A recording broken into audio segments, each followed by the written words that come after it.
Good evening दोस्तों, read math channel में आपका स्वागत है। हम लोग पढ़ रहे थे कक्षा 8वीं प्रश्नावली हमारी 8.3। उसका कल हमने प्रश्न नंबर 1 से लेकर 4 तक हल किया था। आज हम स्टार्ट करेंगे प्रश्न नंबर 5 से। देखो, जो हम ये प्रश्नावली पढ़ रहे हैं जिसमें यदि आपको सूत्र पता है तो आप लोग इसमें किसी भी सवाल को हल कर पाओगे सूत्रों की मदद से, क्योंकि सूत्र में केवल मान ही रखना होता है। तो आज हम स्टार्ट कर रहे हैं 8.3 का। हमारा जो कल तो प्रश्न नंबर 4 तक कर लिया था, आज हमारा स्टार्ट होगा प्रश्न नंबर 5। देखिए, आप लोग, मैं कल भी बताया था किताब को साथ लेके बैठना, किताब में से हम लोग एक एक प्रश्न को हल करेंगे। देखो प्रश्न नंबर 5, देखो क्या दे रखा है। वासुदेव ने 12% वार्षिक ब्याज की दर से, देखो क्या नाम दे रखा है, वासुदेवन। ये वासुदेवन ने कितने प्रतिशत पे, यानी आर बराबर कितना दे रखा है, 12%। 12% ब्याज की दर से 60,000 रुपये का निवेश किया, यानी पी बराबर कितना आ रहा है, 60,000। ये तो हो गए रुपए, यानी मूलधन कितना हो गया, 60,000, दर हो गई कितनी, 12%। यदि ब्याज अर्धवार्षिक संयोजित होता है, ब्याज क्या अर्धवार्षिक संयोजित होता है, मैंने पहले बताया था। अर्धवार्षिक, जो अर्धवार्षिक होता है ना, उसके अंदर क्या होता है कि समय तो क्या होता है, दुगना, और दर आदि। समय दुगना, दर आदि, ये बात आपको ध्यान रखनी पड़ेगी। तो इसमें देखो 2 सवाल पूछ रहा है, एक तो 6 महीने के अंत में और 1 वर्ष के अंत में कितना कुल राशि कितनी प्राप्त करेगा, यानी 6 महीने के अंत में और 1 वर्ष के अंत में। सबसे पहले मैं निकाल रहा हूँ यहाँ पे, देखो अपना जो पहले नंबर पे दे रखा है 6 महीने में, 6 महीने में उसे कितनी राशि देनी पड़ेगी। देखो मैं इसको निकालता हूँ। सबसे पहले देखो ए बराबर, यानी मिश्रधन बराबर कौन सा चक्रवर्ती ब्याज है ना अपना, तो यहाँ पे मूलधन कितना है, 60,000 रुपये यहाँ पे मूलधन दिया हुआ है, और उसको गुणा करना है 1 + R/100। ये हमने पढ़ा था। लेकिन 6 महीने में, यानी अर्धवार्षिक दे रखा ना, समय दुगना और दर आदि। यदि 6 महीने लेते हैं तो समय का दुगना, यानी 6 महीने का दुगना 12 महीने, यानी 1 साल हो गया, और दर आदि 12% का आधा कितना होता है, 6% होता है। तो यहाँ पे 100 और समय हो गया 1 वर्ष। ऐसे आपको करना है, 6 महीने का ऐसे निकलेगा। तो देखो यहाँ पे जो 60,000 दिया हुआ है उसको मैं 106 बट्टा कितना हो जाएगा, ये 100, और इधर भी क्या एक बार ही होगा केवल, क्योंकि यहाँ पे देखो 1 से क्या हो रहा है, गुणा हो रहा है। तो यहाँ पे देखो 2 0 से 2 0 यहाँ पे कैंसिल हो रही है। इसके बाद देखो जो 600 है उसको 106 से गुणा करने से क्या आता है, 2 0 और 6 36 और 6 कितना आया, 63,600 रुपये। ये क्या आ गया, अपना मिश्रधन आ गया।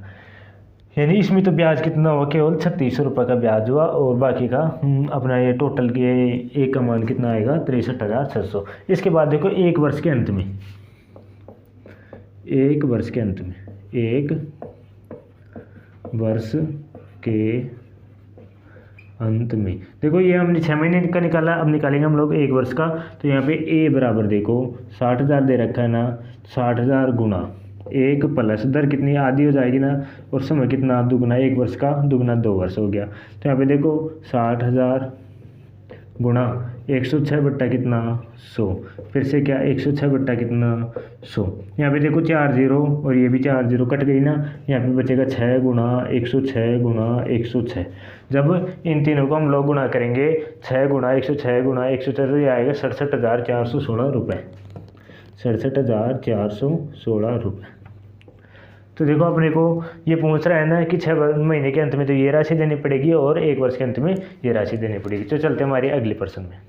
देखिए हमारा जो प्रश्न नंबर 6 क्या दे रखा है, जो आरिफ है ना बैंक से 80,000 रुपये का कर्ज लेता है, और उसे ब्याज की दर 10% वार्षिक है। 1.5 वर्ष पश्चात भुगतान किए जाने पर राशियों का अंतर ज्ञात करो। यदि ब्याज वार्षिक संयोजित हो और अर्धवार्षिक, यानी एक बार वार्षिक निकालना और एक अर्धवार्षिक निकालना। सबसे पहले देखो वार्षिक निकालता हूँ मैं, यहाँ पे ए बराबर वार्षिक निकालता हूँ। तो देखो 80,000 क्या है, यहाँ पे मूलधन गुणा 1 + वार्षिक में दर उतनी कितनी आएगी ना, 10 बट्टा कितना, 100, और घात में समय कितना आएगा, 1 से 1/2। ये मैंने समय लिख दिया। ये तो हो गई वार्षिक। अब इसके अंदर देखो 80,000 गुणा दर को 110 बट्टा कितना, 100। अब देखो एक बार तो पूरी लिख ली मैंने 110। अब देखो दूसरी बार आधे साल के लिए मैं कितनी लिखूंगा, 105 बट्टा कितनी, 100। अब इसके अंदर देखो इधर से 2 0, इधर से 2 0, ये 2 0 और ये 2 0 कैंसिल हो गई। यहाँ पे क्या बचा, 8 गुणा 110 गुणा 105। अब देखो इसको मैं यहाँ पे थोड़ा सा हल करता हूँ। सबसे पहले मैं 8 को 105 से गुणा कर रहा हूँ तो कितना आ रहा है, 8 पंजी 40 और 840 गुणा कितना 110। अब है ना 110 को मैं 840 से गुणा कर रहा हूँ, यहाँ पे 0 0 4 44 4 8 88 और ये हो गया 92, ये आ गया 92,400 रुपये। ये तो हो गया जब वार्षिक संयोजित होता है तो 1.5 वर्ष का टोटल लिए। अब देखो इसके बाद में ये तो देखो वार्षिक से वार्षिक, अब हम लोग निकालेंगे अर्धवार्षिक। अर्धवार्षिक अर्धवार्षिक मैंने आपको बताया था क्या होता है, दर तो आधी हो जाती है और समय क्या हो जाता है, दुगना हो जाता है। तो यहाँ पे देखो सबसे पहले एक का मान निकालना है अपने को, तो 80,000 अपना मूलधन गुणा दर आधी हो गई यानी 10 का कितना हो गया 5 हो गया, 1 प्लस 5 बट्टा कितना 100 और समय दुगना 1.5 का कितना हो गया 3 हो गया। तो ये हो गया 1 प्लस 5 बट्टा 100 गुणा 3, ये तो हो गया अपना। अब इसके बाद देखो मैं 80,000 गुणा 105 बट्टा कितना 100 गुणा 105 बट्टा कितना 100 गुणा 105 बट्टा कितना 100। इसको है ना थोड़ा सा हल कर लिया, ऐसे 2 0 से 2 0 काट लिया, 2 0 से 2 0 काट लिया। इसके बाद जब इन पूरी संख्याओं को हम लोग आपस में गुणा करेंगे तो क्या आएगा 52,610 रुपये। क्या आएगा यहाँ पे 52,610 रुपये, 52,610 रुपये आ गए। अब देखो इसमें कितने का अंतर आ रहा है, ये 52,400 है और ये 52,610 रुपये। तो देखो अंतर निकालता हूँ, अंतर सीधा सीधा दिख रहा है। देखो 52,000 तो पूरा है, ये 610 है, यहाँ पे 400 यानी 210 रुपये का अंतर है। अंतर बराबर 210 रुपये, ये अपने को निकालना है। तो ये हो गया इसमें केवल अर्धवार्षिक वार्षिक में केवल इतने रुपये का अंतर आएगा। इसके बाद चलते हैं हमारे प्रश्न नंबर 7 में। तो प्रश्न नंबर 7 है, जो देखो क्या होता है, फटता हूँ मैं यहाँ पे आपके सामने। मारिया ने किसी व्यापार में 8,000 रुपये का निवेश किया यानी पी बराबर कितना रुपये हमारे पास 8,000 रुपये। ये तो हो गया पी का मान। इसके बाद में उसे 5% वार्षिक दर से चक्रवृद्धि ब्याज का भुगतान करना पड़ा, तो आर बराबर कितना आ गया 5%।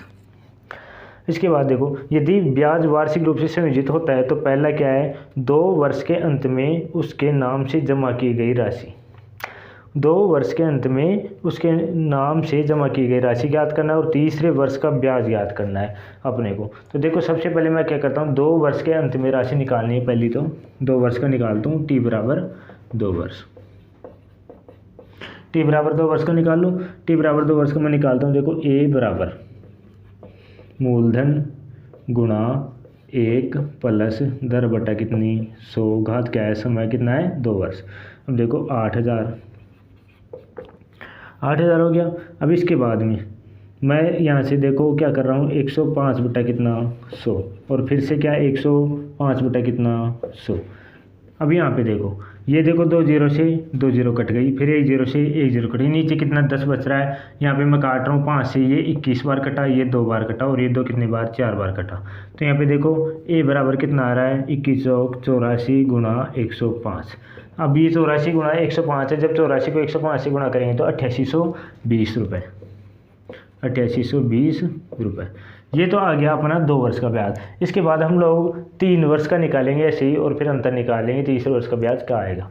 अब देखो ए बराबर 8,000 गुणा 3 वर्ष का कितना आएगा 105 बट्टा 100 गुणा 105 बट्टा 100 गुणा 105 बट्टा 100। एक तरीका तो ये है भाई, तीसरे वर्ष पूरा निकाल ले, और एक तरीका ये है जो 8820 रुपये है ना, इस पे 5% वार्षिक लगा दो, साधारण ब्याज लगा दो इसी पे, तो वो अपना सरल रहेगा। कैसे, इसको तो ज़्यादा कैलकुलेशन करना पड़ेगा और इसी पे मैं लगा लेता हूँ। देखो यहाँ पे लगा रहा हूँ मैं, तो इसमें देखो साधारण ब्याज,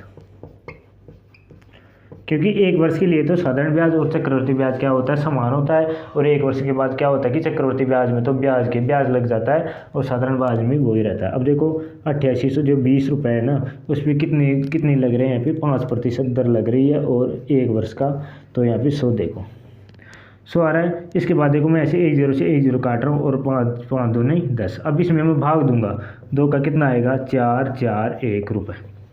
यह आ गया अपना तीसरे वर्ष का ब्याज 441 रुपये। तो यह हो गया हमारा अपना प्रश्न नंबर 7। चलो देखो प्रश्न नंबर 8 में अपना क्या दे रखा है, हमें मूलधन, समय और दर दे रखी है हमें, और इसमें क्या निकालना है, चक्रवृद्धि ब्याज की दर से हमें ब्याज और कुल राशि निकालनी है। और क्या बता रहा है कि जब ब्याज अर्धवार्षिक की देगा, तो अर्धवार्षिक में आपको बता दूं वही क्या होता है, समय तो क्या होता है दुगना, तो 1.5 का कितना हो जाएगा 3 वर्ष, और दर कितनी हो जाएगी आधी, यानी मतलब 10 का क्या हो जाएगी 5%। ये अपने को याद रखना है अर्धवार्षिक के अंतर्गत। अब देखो यहाँ पे सबसे पहले मैं कुल राशि निकालता हूँ मिश्रधन, तो सबसे पहले क्या करेंगे, जो यहाँ पे 10,000 राशि दी हुई है उसको गुणा करेंगे 1 + 5 बटा कितना 100, और भाग किसके घात में क्या आएगा 3 वर्ष, क्योंकि समय क्या हो गया दुगना हो गया यहाँ पे। अब देखो यहाँ पे 10,000, जो 10,000 है उसको 105 हो गया, तो 105 बटा कितना 100, फिर कितना 105 बटा कितना 100, और फिर से कितना 105 बटा कितना 100, 3 बार हो गया। अब देखो इसमें 2 0 2 0 2 0 2 0 ये कट गया। ये कटने के बाद इसमें देखो मैं और काट रहा हूँ, ये कट रही है वैसे तो, यहाँ पे देखो ये 21 बार कट रहा है, ये 20 बार कट रहा है, फिर ये 21 बार कट रहा है, ये 4 बार कट रहा है, वैसे इतना ही कटेगा। तो क्या आएगा 105 गुणा 21 गुणा 21 बटा कितना 4। जब इसको हम लोग हल करेंगे गुणा करेंगे तो अपना आंसर आएगा 11,576.25, 11,576.25 रुपये। पॉइंटों में आएगी ये संख्या, क्योंकि अपने दिख रही है ऊपर तो क्या है विषम संख्या आएगी, नीचे क्या है सम संख्या आएगी। ये तो आ गया कुल राशि। तो यहाँ पे देखो कुल राशि, कुल राशि तो कितनी वो होगी टोटल 11,576.25। और ये इसमें ये पूछ रहा था भाई ब्याज कितना देना पड़ेगा, ब्याज के बारे में। तो देखो टोटल 10,000 थी ना, तो ये कितनी है 11,000 यानी 1,576.25, ये तो ब्याज हो गया। इसके बाद देखो इसमें एक और पूछ रहा है, क्या यदि अर्धवार्षिक की जगह ब्याज वार्षिक रूप से संयोजित होता तो क्या अर्धवार्षिक में ज़्यादा ब्याज मिलता या फिर वार्षिक में, यानी अर्धवार्षिक में ज़्यादा मिलता ना, क्योंकि अर्धवार्षिक में ब्याज के भी ब्याज लग जाता है ना, तो अर्धवार्षिक में ज़्यादा होगा। तो इसके बाद प्रश्न नंबर 9 में चलते हैं हमारा।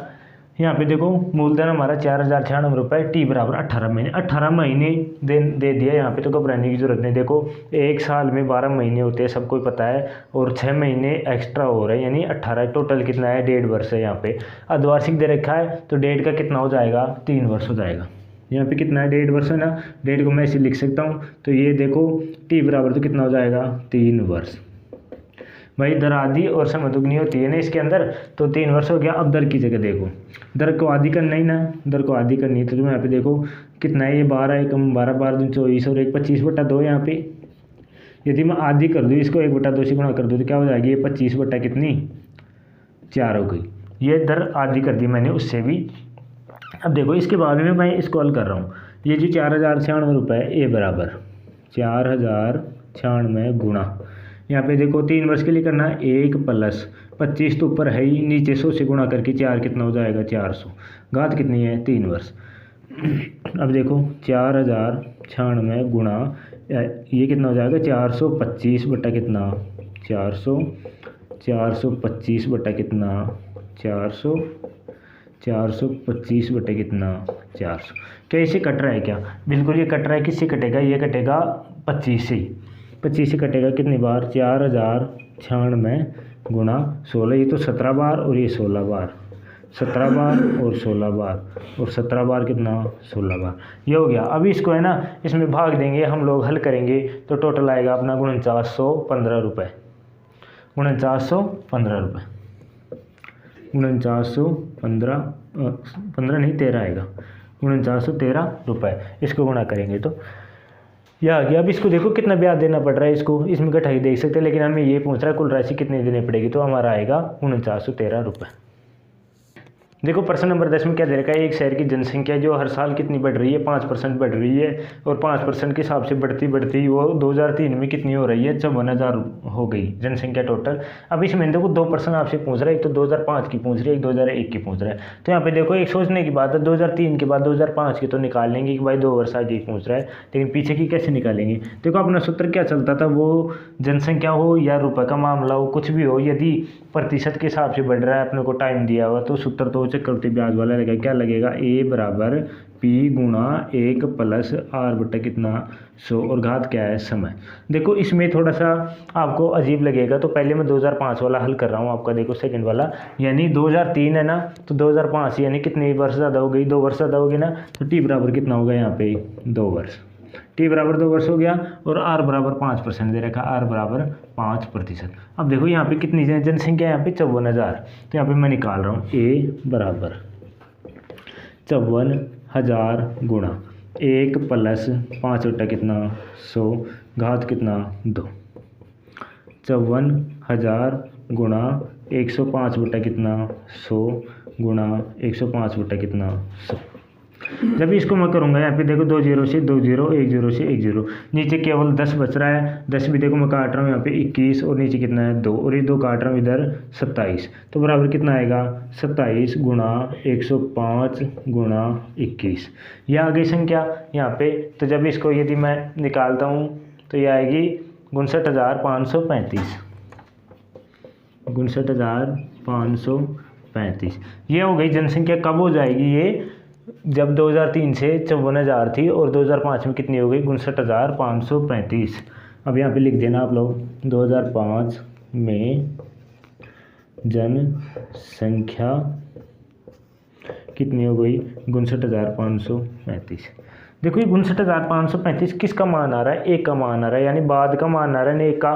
तो इसी प्रकार 2001 तो हमें पीछे जाना है और हमारे पास जैसे 2001 से 3 का निकालते हैं हम लोग, तो 3 में कितना मान आ रहा है 54,000 आ रहा है, यानी एक का मान तो अपने को दिया हुआ है कितना 54,000। तो मैं एक का मान यहाँ पे 54,000 लिख रहा हूँ बराबर एक का मान 54,000 लिख रहा हूँ। ये हमें इसका मान निकालना है क्योंकि ये मान कब है 2001 में है ना, ये मान हमें निकालना है। तो गुणा देखो 1 प्लस आर, आर कितनी है 5% से कितनी हो गई 105 बटा कितना 100।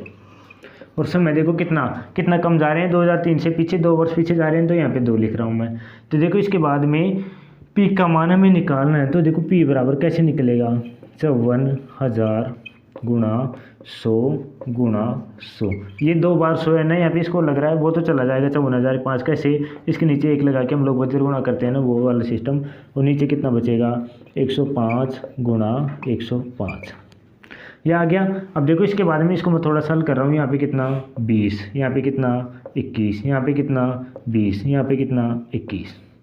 ये देखो इतना आ गया। इसके बाद में हम लोग इसको मैं थोड़ा सा लिख रहा हूँ यहाँ पे 54,000 गुणा 20 गुणा 20 और यहाँ पे 21 गुणा 21। ये और कट रहा है ना, इसको और काट लो, किसी 3 से कट रहा है। इसको जो काटोगे आप लोगों को क्या करनी है, कैलकुलेशन करनी है। तो ये आएगी 48,979, 48,979.79 आएगा इसमें।